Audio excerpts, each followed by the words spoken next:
Joey Aguilar, Diego Pavia. Saturday's quarterback battle is the best the SEC has to offer.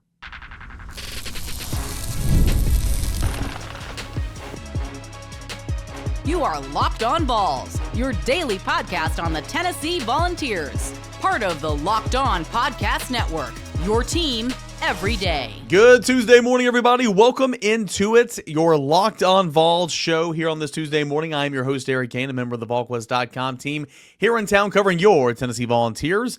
Appreciate you guys for making Locked On Vols a part of your morning routine, your first listen, your first watch. Each and every single morning, we are a part of the Locked On Podcast Network, where it is your team every single day, the number one sports podcasting network out there right now. Big shout out today to FanDuel Sportsbook for being a presenting sponsor of the show. New customers can bet just $5, and if your bet wins, you're going to get $300 in bonus bets to use across the app. Download the FanDuel Sportsbook app today.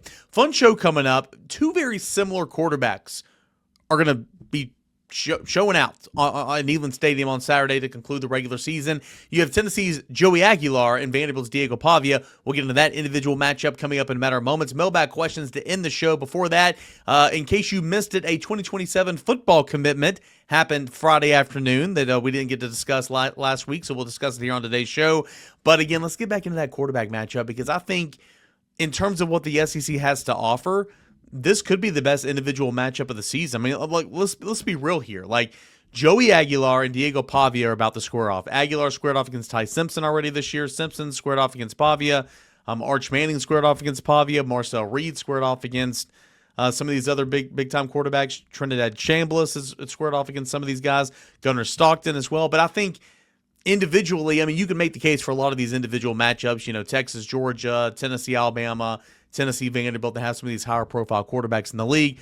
But Saturday's matchup is interesting for a number of reasons, because you can make that argument for this one with Tennessee's Joey Aguilar and Vanderbilt's Diego Pavia, but also two quarterbacks that kind of mirror one another. And again, went the junior college route, spent a couple years in the junior college circuit, Pavia went to New Mexico State, kind of got his career going, and of course he beat Auburn and then transferred to the SEC. You had Joey Aguilar went to Appalachian State and did a whole lot of good things, and then he transferred to UCLA, and now he's at Tennessee. He was at UCLA for just a couple months.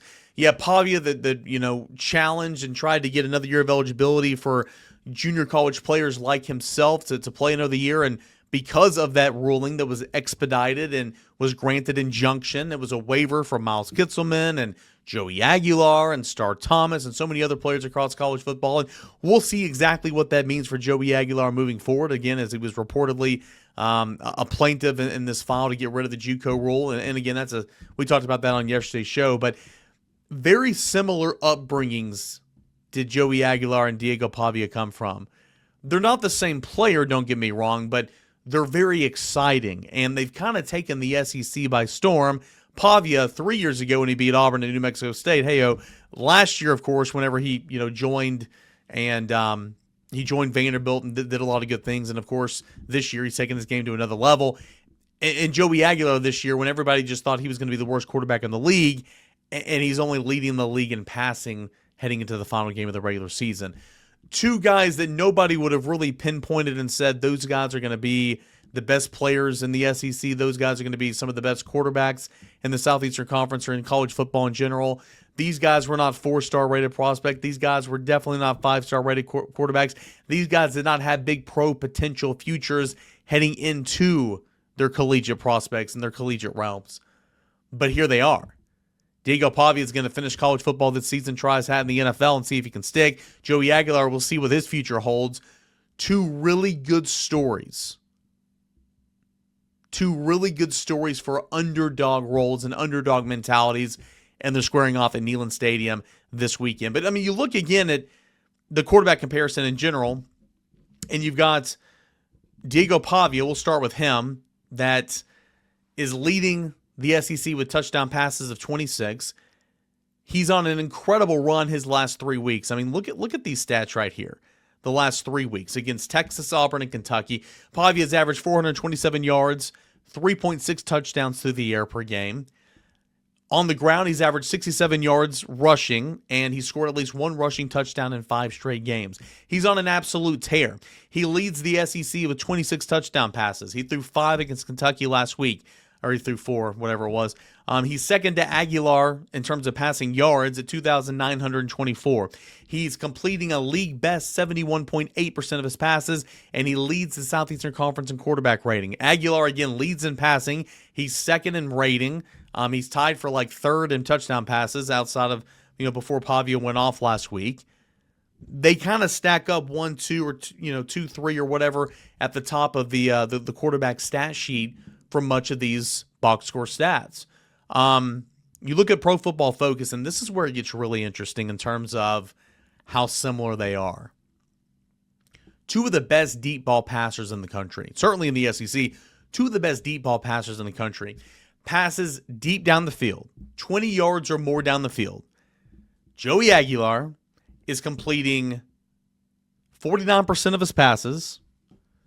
Diego Pavia is completing 38% of his passes. Joey Aguilar has thrown for 12 touchdowns. Diego Pavia has thrown for 10 touchdowns. Aguilar's turned it over 3 times on deep balls. Pavia's turned it over twice on deep balls. Aguilar's thrown for 961 yards. Pavia's thrown for 711 yards. So advantage Aguilar, balls down the field, but those numbers are very, very similar. Let's go to intermediate, 10 to 19 yards. Pavia completing 66% of those passes. Aguilar 62% of those passes. Pavia 780 yards. Aguilar 772 yards. So those are literally almost the same. Passes, touchdown passes, 8 in the intermediate game for Pavia, 7 in the intermediate game for Aguilar. Interceptions, 3 in the intermediate game for Pavia, 2 in the intermediate game for Aguilar. So, those literally are about as even as you can possibly be. Advantage Pavia in passes short, 10 yards or below. He's completing 84% of said passes. Aguilar's completing 73%. 5 touchdowns for Pavia to 2 touchdowns for Aguilar. 1 interception for Pavia. 5 interceptions for Aguilar. So again, that's where the stats kind of get off a little bit. Advantage Pavia in a big way in the short passes, 0 to 10 yards. These are very similar stats. Extremely similar stats. And again, they both kind of come from the same upbringing. I don't want to say upbringing. That's the same path in terms of junior college for a couple years, lower level G5, and then up to the SEC. With Aguilar going to get a cup of coffee at UCLA for a couple months. Very similar. And it's kind of funny. Diego Pavia could, if he wins this appeal essentially in the court of law, and the NCAA has to do away with the junior college rule, and if that opens the door for Joey Aguilar to remain at Tennessee for one other year, it's going to be known as the Diego Pavia rule, essentially, because his legal team is leading the fight.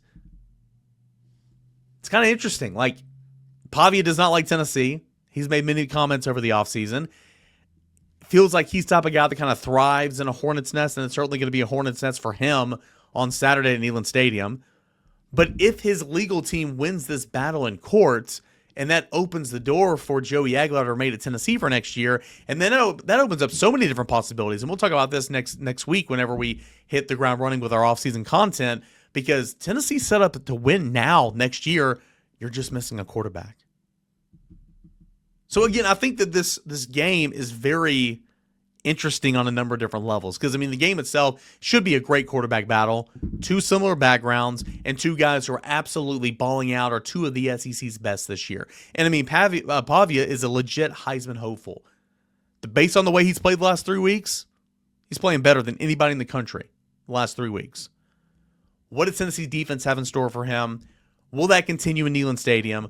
But what's this quarterback battle going to look like? I think it's going to be really, really interesting, and one of the really cool storylines to a football game that's carrying a lot of weight, especially for Vanderbilt. They're trying to slot in the playoff field of play, especially for Vanderbilt that's trying to win 10 games in the regular season for the first time in program history, and of course for Tennessee trying to finish the regular season 9-3 and not have a third home loss on the docket.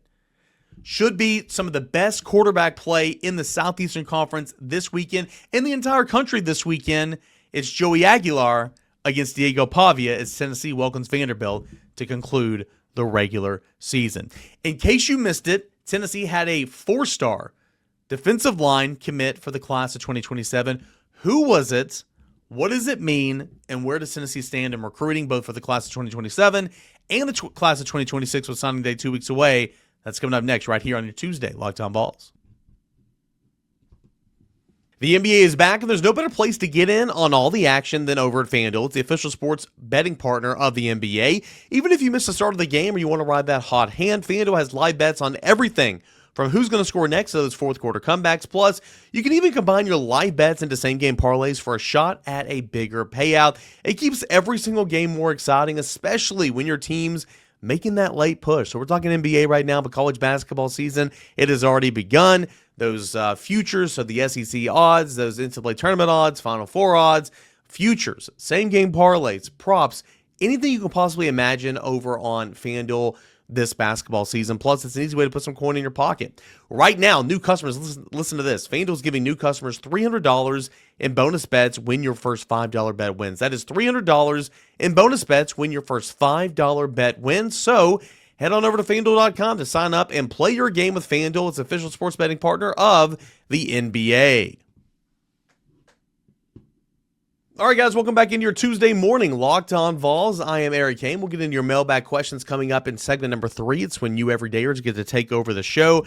I did want to go back and do an In Case You Missed It segment, and this was Friday afternoon, or maybe it was Thursday afternoon. It was one late afternoon last week, and Tennessee's 2027 class picked up another commit. This is 4-star Kadin Fife. 4-star Kadin Fife, defensive lineman. He is from the Chattanooga area. He attends Chattanooga High School in Georgia, Summerville, Georgia. He is 6'5", 290 pounds. He is a 4-star rated defensive lineman for the class of 2027. The Rivals industry rankings give him a rating of 315 overall, the 40th defensive lineman, and the 36th prospect from the state of Georgia. Remember, when you're looking at prospects and coming from Georgia or Florida or Texas or California, those states are littered with, blue chippers, littered with top tier talent. And so you can be like the 36th best player from the state of Georgia, but really Georgia's got like 100 Division I prospects at least there. I mean, like more than that. I mean, my point is being in the top 50 is pretty good. And if you're in the top 10, 15 from the state of Georgia, just phenomenal work. But Kadin Fife's a really intriguing prospect because I think he's still got a lot of room to kind of develop over the course of his last few years in high school. Of course, only just a junior now in his high school football team. But Rivals specifically has him rated at 167 nationally. And 247 doesn't have him inside the top 247. ESPN has him as a 3-star. But those will probably change as time goes on. And he caught up with awesome price over at VolQuest.com at the time of his commitment last week, and he said, quote, "The scheme of the defense, the vertical scheme, I feel like I'm a good fit with that." And that's something important, right? And Charles Powers will speak on this here in a moment, who's the director of recruiting and scouting over at Rivals. And Tennessee loves to get upfield, loves to get vertical with their interior pass rush. That's why you often see sometimes smaller, quicker defensive linemen. And that's kind of a football thing. Like, gone are the days of Terrence Cody for the most part. Elijah Simmons was kind of an outlier in today's football. Desmond Watson, obviously, the former Florida Gator, and I think he's with Tampa Bay now.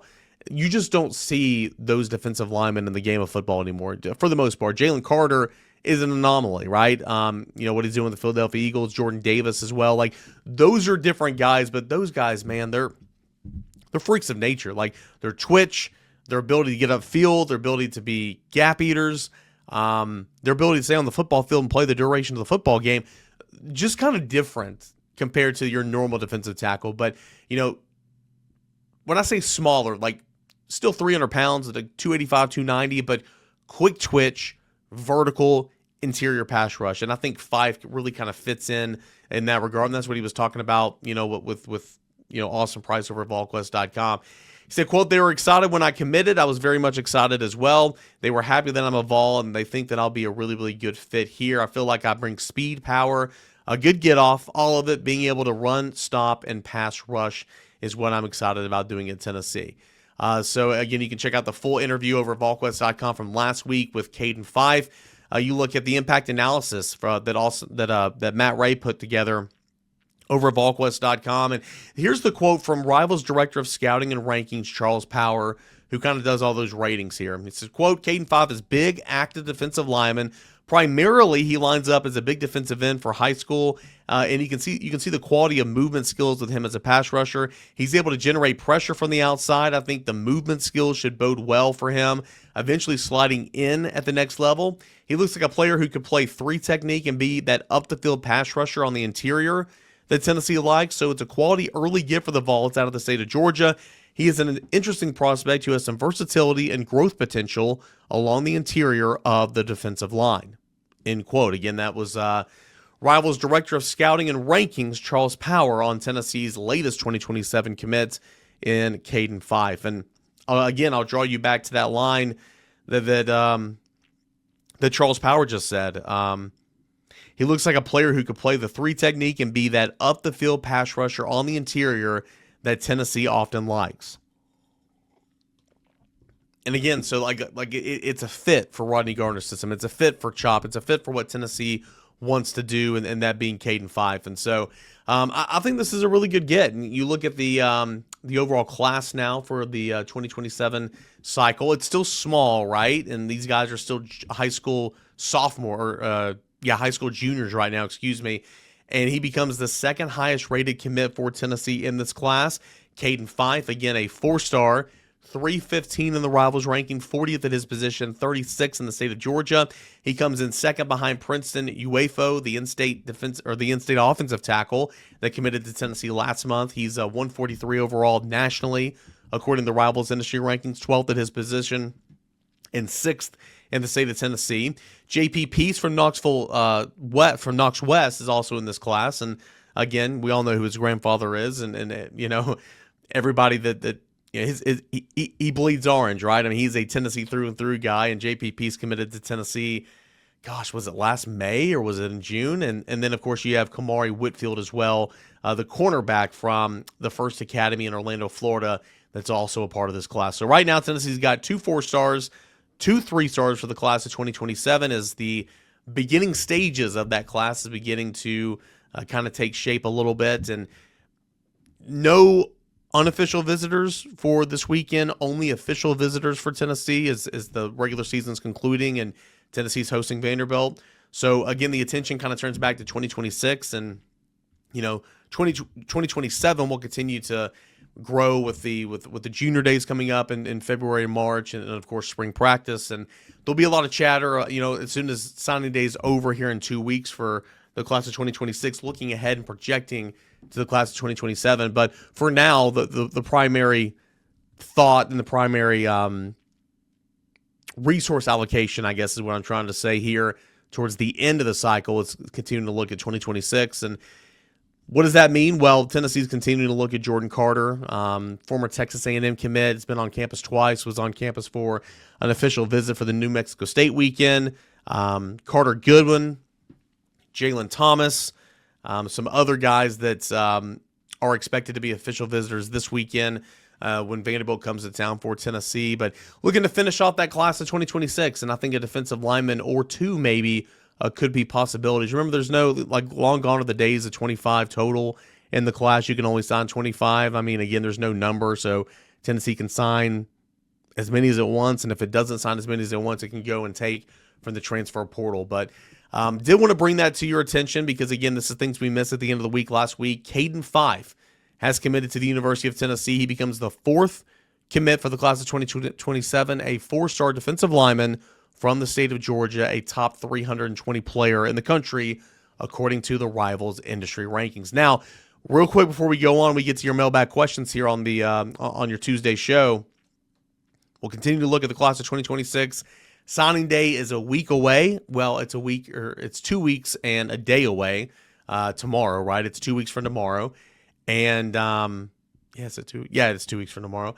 And Tennessee still has a top 10 class. Tennessee's 9th according to the Rivals industry rankings, 5th in the SEC, and Tennessee now has 23 commits. So can Tennessee get up to 24 commits, and will that move Tennessee closer to 5 than 10? I don't see a whole lot of movement in terms of, well, Tennessee's going to all of a sudden move from 9th in the country to 4th in the country. Like, Tennessee might move from 9th to 8th, but I think it solidifies the top 10 class, and Tennessee being a top 5 class in the SEC, thanks to the likes of 5-star Faison Brandon and Tristan Keys, those 4-star, highly rated 4-star athletes in Celeste Moa, Joel Wyatt, those big-time 4-star rated linebackers in TJ White, Braden Rouse, Gabriel Senda, the offensive tackle, Tyree King here from Knoxville Catholic, one of the best wide receivers in the class, and I really, really like this 2026 cycle, what Tennessee's done with it. I'm excited to see these guys put pen to paper here in 2 weeks and officially join the class. And some of these guys will come on for bowl practices, and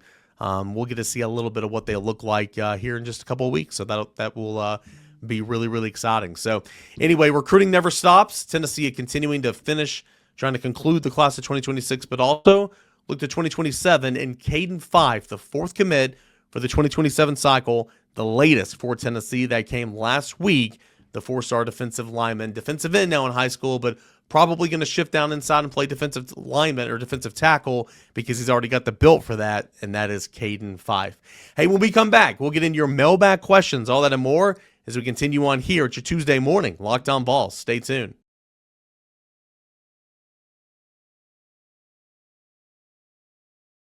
All right, we got a final segment left here of this Tuesday morning Locked On Vols. Appreciate you guys again for being here, making Locked On Vols a part of your morning routine, your first listen, your first watch. Each and every single day, we're a part of Locked On Podcast Network, the #1 sports podcasting network available. Let's jump into the mailbag portion of the show. We do it every single Tuesday right here on Locked On Vols. Let's start with Larry. Tennessee ran a lot of 4-3 defensively in this football game against Florida last weekend. Should we expect to see that against Vanderbilt? What was the deal there? A couple of things. Number one, Tennessee matches they have in the past. When the opposing offense, not every time, but they've done this in the past, when the opposing offense would go to 12 personnel with 2 tight end sets, Tennessee's counter would be a 4-3 defense. You take the star off the field, put a 3rd linebacker on the field. Florida also had no down-the-field passing threat, okay? And it was a chance to, Tennessee's been beat up in the intermediate passing game in this matchup for the last 4 years. So it was a chance to kind of take some of that away. And also, Jalen McMurray is your only star right now. You don't really have a backup star since Boo Carter's been dismissed. So I think those were some contributing factors. Now, they ran a ton of 12 personnel the other day, and so Tennessee kind of lived in it. We could see that look against Diego Pavia and Vanderbilt some on Saturday, but I don't think you can live in that because, again, Vanderbilt throws the football down the field like as good as Tennessee, and these two teams are as good as pretty much anybody in the country at down the field passing. So I don't expect to see Tennessee living in 4-3 for the majority of the game. Plus, this last game of the season, as long as he's healthy, Jalen McMurray play him 90 snaps if he wants to, right? I mean, he's a senior. It's going to be senior day. So also, do you see Tennessee's defense improving? And if so, does that matter against Vanderbilt? I do see Tennessee's defense improving. I think they've improved a lot over the course of the last month in games played against Oklahoma, New Mexico State, and, of course, Florida. But none of those offenses are what Alabama was, what Georgia was, what some of these other high-explosive offenses are in the country or the Southeastern Conference. Tennessee's about to face a really good offense. We'll get into more of the stats and who exactly is Vanderbilt on tomorrow's show. But Tennessee has played better defense. I mean, Tennessee's tackled better. Tennessee's ran to the football better. Tennessee's played inside out. What's that going to look like against Vanderbilt? I don't know. I truly don't know. But I have seen some improvements on Tennessee. I don't think Tennessee's turned a corner and is now all of a sudden an elite defense. But I do think Tennessee's played better. And so that is something noteworthy. But, is it going to matter against Vanderbilt? We will see. And it's really, really weird talking about Vanderbilt like it's such a juggernaut. But that offense is a juggernaut this season. Let's go to Landon. Bowl outlook. Where do you think Tennessee's going to go bowling? And if you took all the tie-ins away, where would you want to cover a bowl game? Oh, that's a fun question. I'll get into that here in a second. A lot of projections I've seen Tennessee. Most have been in Tampa.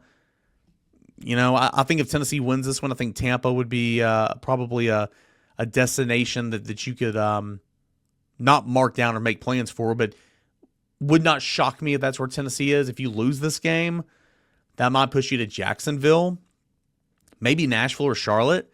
I don't know if if Vanderbilt wins this game, but misses the playoff, Vanderbilt's a shoe-in for the Citrus Bowl. Because I don't think the Citrus Bowl can take a team. There's that rule in there that the Citrus Bowl, I don't think is allowed to take a team with 2 less wins just based on their team traveling or whatever. So if Vanderbilt wins this game against Tennessee on Saturday but misses out on the playoff, I think Vanderbilt's a lock to go to Orlando. I think if Tennessee wins, I think Tampa makes some sense. Orlando could make some sense, but I think it's Tampa. And then if you lose, it's probably Jacksonville or Nashville, in my opinion. If I could cover any bowl game or go to any bowl game, Holiday Bowl in San Diego would be amazing. Pinstripes Bowl at Yankee Stadium, sign me up for that. I know it's part of the playoff now, and that's why I was so disappointed when Tennessee lost to Ohio State last year. I want to go to the Rose Bowl. I just want to see it. I want to see the pageantry. I want to see what the Rose Bowl has to entail, because back in the day, the Rose Bowl was the big one. Sugar Bowl was the big one. Cotton Bowl was a big one. I would like to see the Rose Bowl for sure. But Pinstripes Bowl would be fun, in my opinion, and the Holiday Bowl is a very, very good one. Let's go to Brandon. Bowl game opt-outs. Could there be any for Tennessee? This is a question that we'll have to pay attention to as the next weeks kind of go along. We find out where Tennessee's going bowling. Won't find that out until next weekend after all the games wrap up. But I mean, we live in an era to where, yeah, that's the norm now. And there used to be kind of a stink to it, but now it's just business as usual, right? Like, I don't want to speak for anybody, but some Tennessee players that would not shock me if they opted out of the bowl game would be like Chris Brazzell. Where's Colton Hood? What's Lance Hurd decide to do? I think he's got a decision to make, but I think he likes being here. We'll see what he does. I expect Joey Aguilar to play quarterback in the bowl game because, I mean, why wouldn't he? Why would he not? Yeah, I mean, I think some of those guys would make sense, but again, I can't speak for anybody. But that is something we'll have to watch, of course, as the weeks progress leading into the bowl game. All right, let's go to Ross. Let's see here. Over under on the ovation that Joey gets next week when his name is called running through the tee for senior day. I mean, it's going to be a sellout. Will everybody be in their seats by then? So if everybody's in their seats, the capacity crowd, what is that, 104,955 now or whatever? I say we'll put it at one below at 10. No, it's 101,954. Give me the over. I think everybody in the stadium that's in there at that point in time will be clapping for Joey Aguilar for sure because, I mean, again, what a season he's had. Speaking of Joey, I saw that he joined a lawsuit trying to get another year of eligibility. Could you go through that, and what are the highlights of the case? Yeah, we talked about that on yesterday's show.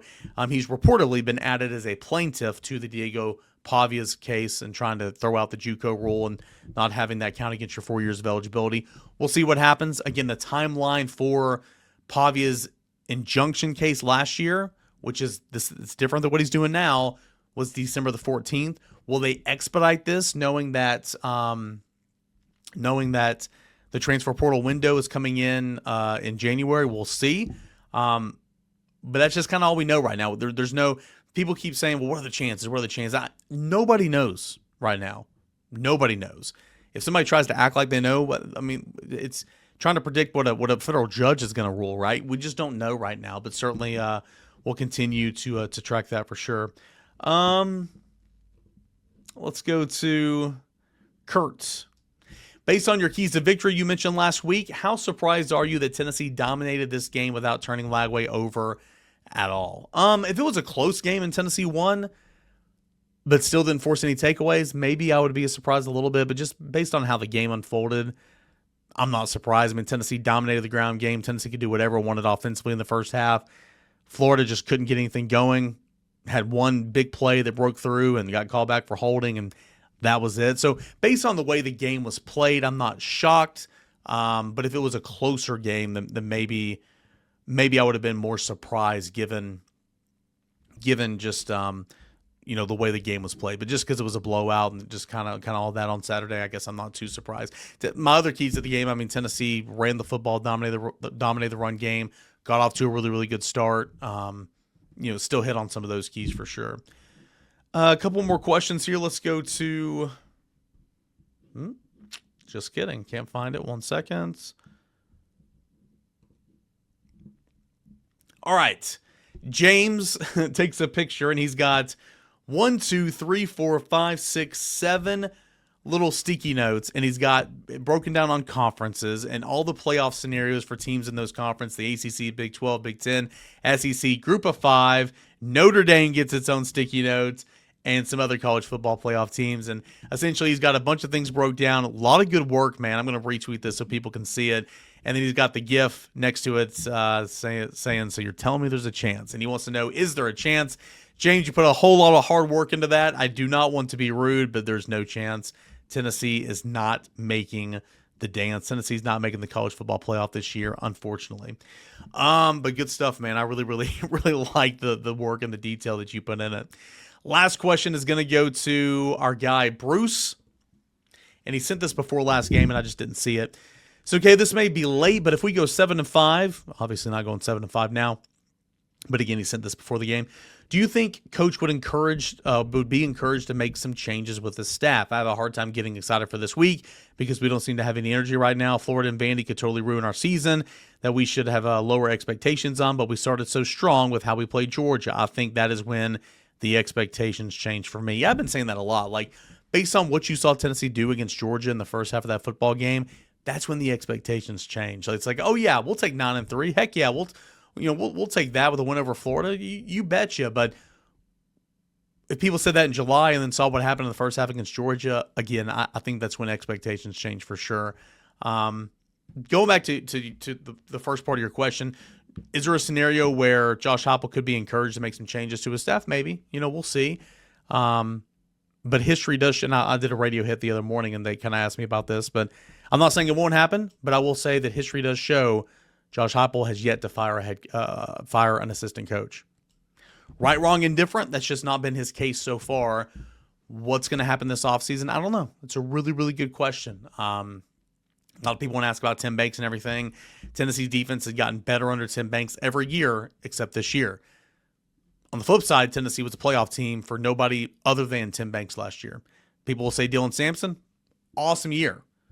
Tennessee's defense got them in the playoff last year, but obviously there's been a whole lot of shortcomings this year on the defense side of the football, even though that unit has been playing really good of late. And sure, there's been some injuries, no doubt, but again, that's a lot of people want to ask about Tim Banks in terms of that conversation. But the answer to your question, I don't know. We'll see. There are some coaches that are up for contract extensions. And we'll see if some of those guys get renewed or not. All right, that is going to be it for this edition of Locked On Vols here on this Tuesday morning. Can't thank you enough for being here, making Locked On Vols part of your morning routine, your first listen, your first watch each and every single morning. We are part of the Locked On Podcast Network, where it is your team every single day. On tomorrow's show coming up, we'll talk with Josh Ward for Ward Wednesday. We'll do Throwback Thursday on a Wednesday this week because hopefully I will have a crossover segment coming up, or a crossover show for Thursday of this week on Thanksgiving. So you have that to look forward to when you're on your way to different houses to celebrate Thanksgiving. And we'll take a look at Vanderbilt as well tomorrow.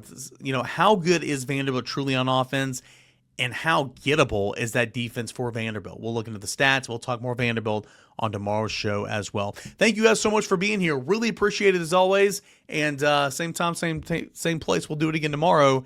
This is Locked On Vols.